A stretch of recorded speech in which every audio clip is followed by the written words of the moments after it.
Գյուրջան Կասկադ, հասանելի բնակարաններ 65 ամիս մարման ժամկետով։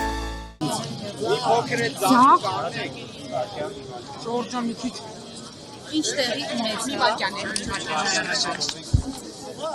Հետ կանգնեք, եկեք առաջ էլի։ Կամ եթե անձնական քիչ առաջ Առաջ հետ կանգնեք։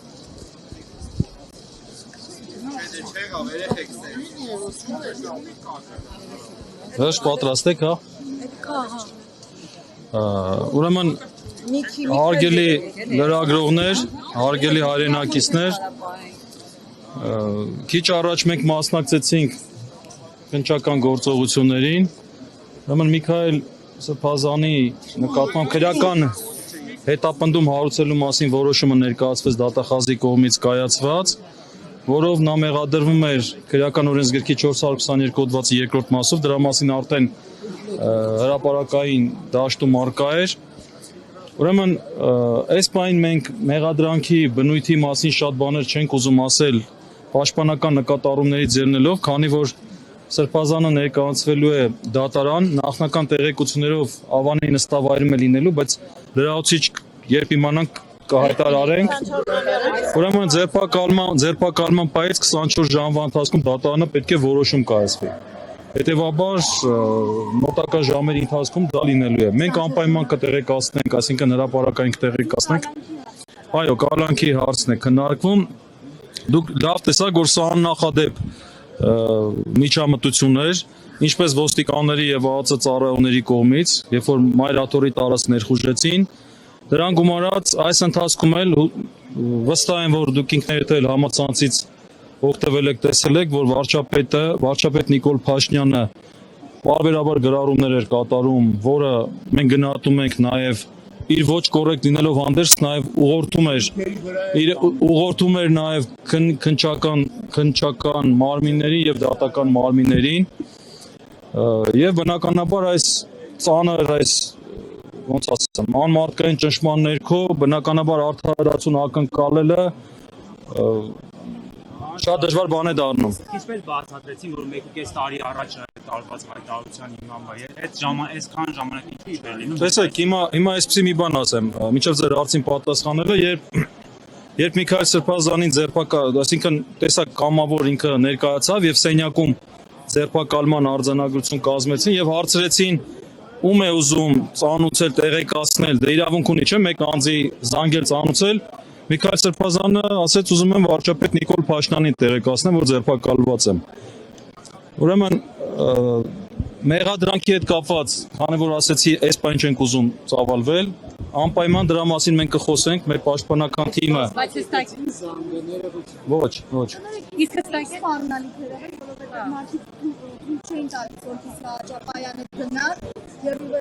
միջադեպերով ադիվերվեց մայրաթորից։ Սպառնալիքերը հնչել կրկին գրողել են, այսպես ասում, հա, մայրաթոր։ Ուժայինները նորից էին։ Տեսեք, ձերբակալման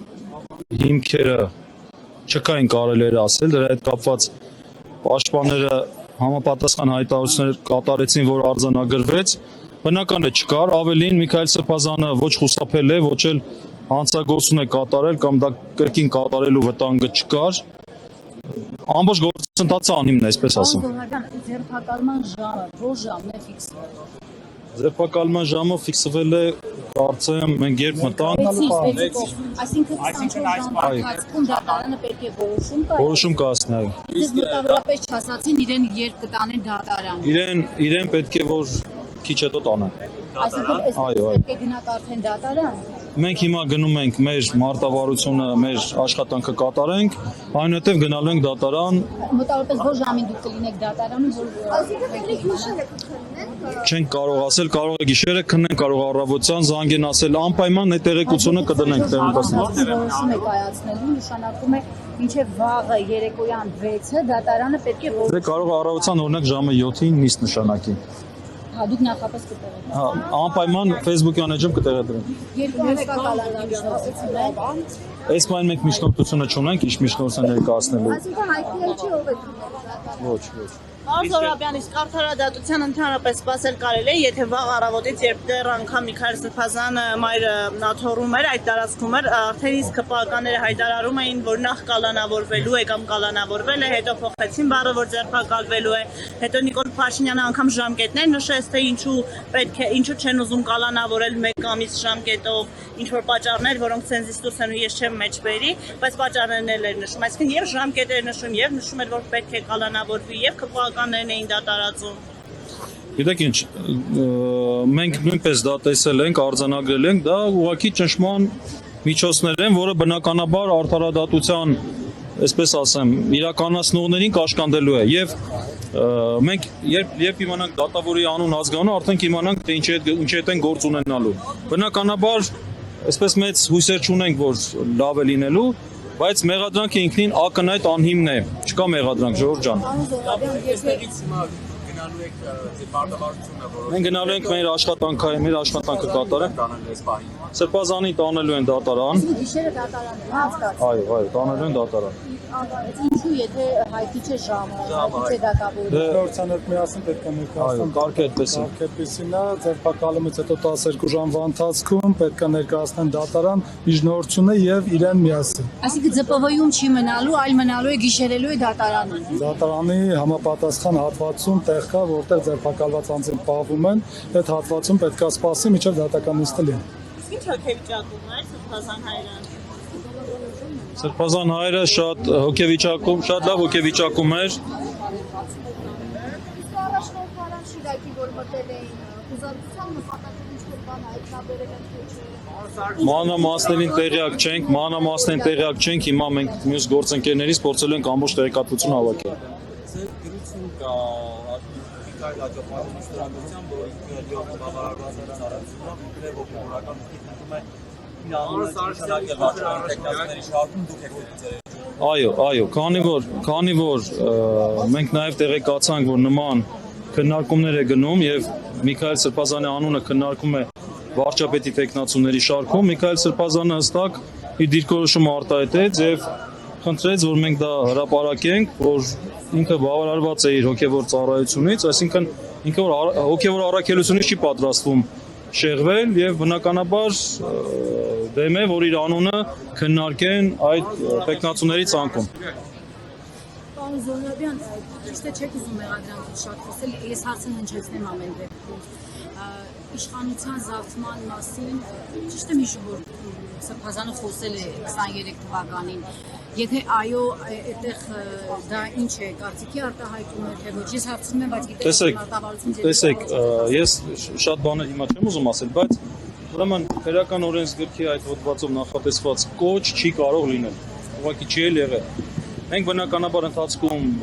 ավելի մանրամասների մասին խոսենք, Պաշտպան պարոն Սարգսյանի կողմից հստակ հարցադրում ներկայացվեց, որպեսզի մեղադրանքի հետ կապված մեզ որոշակի ճշտումներ անեն, որովհետև դա պարզ չէր, փաստական կողմը մեղադրանքի։ Ինչևէ, մենք դատարանում դրա հետ կապված ավելի մանրամասն կներկայացնենք, այնուհետև ըստ անհրաժեշտության նաև հանրությանը։ Մեղադրանքի մասին Սրբազանը ինչ-որ բան ասաց, այսպես ասեմ, Սրբազանը բնական է մեղադրանքը չի ընդունում եւ բոլորս էլ լավ գիտենք, որ Սրբազանը քննադատական խոսքի են չսրել։ Այդքան բան։ Այսօրվա իրավապահների մոտեցումը նա է, եթե ձեզանից որևէ մեկը այսօր կանգնի ասի, որ այս իշխանությունը պետք է փոխվի, վյով պետք է փոխվի, իրենք սա դիտարկում են որպես իշխանազավթում, իշխանությունը փոխելու կոչ, այսինքն ձեզ բոլորին, մեզ բոլորին փորձում են լռեցնել այս եղանակով, որպեսզի որևէ քննադատություն չհնչի, որովհետև այն ինչ որ ասել է Սրբազանը իր ելույթում, դա ընդհանրապես քննադատություն է իշխանություններին եւ որտեղ ընդհանրապես իր կարծիքներն արտահայտել։ Այսինքն այն որ խոսում է, որ մենք ժողովրդավարության բաստիոնն ենք եւ այլն, իմացեք այսուհետ իրավապահների մոտեցումը սա է։ Եթե կքննադատեք այս իշխանությունները, ուրեմն այս հոդվածը բոլորիդ համար նախատեսված է։ Տեսա։ Սամվել Կարապետյանը նույնպես նույն հոդվածով էր, եթե չեմ սխալվում, որ ինչ ընդհանրություններ ունեն այս գործերը։ Գիտեք, սա մի նպատակ է, հետապնդում են բոլորին լռեցնել։ Ցանկացած անձ, ով կարողանում է հեղինակություն ունի, կարողանում է երկու հոգու խոսքը տեղ հասցնել, իրեն կալանավորում են։ Սա է։ շնորհակալ եմ։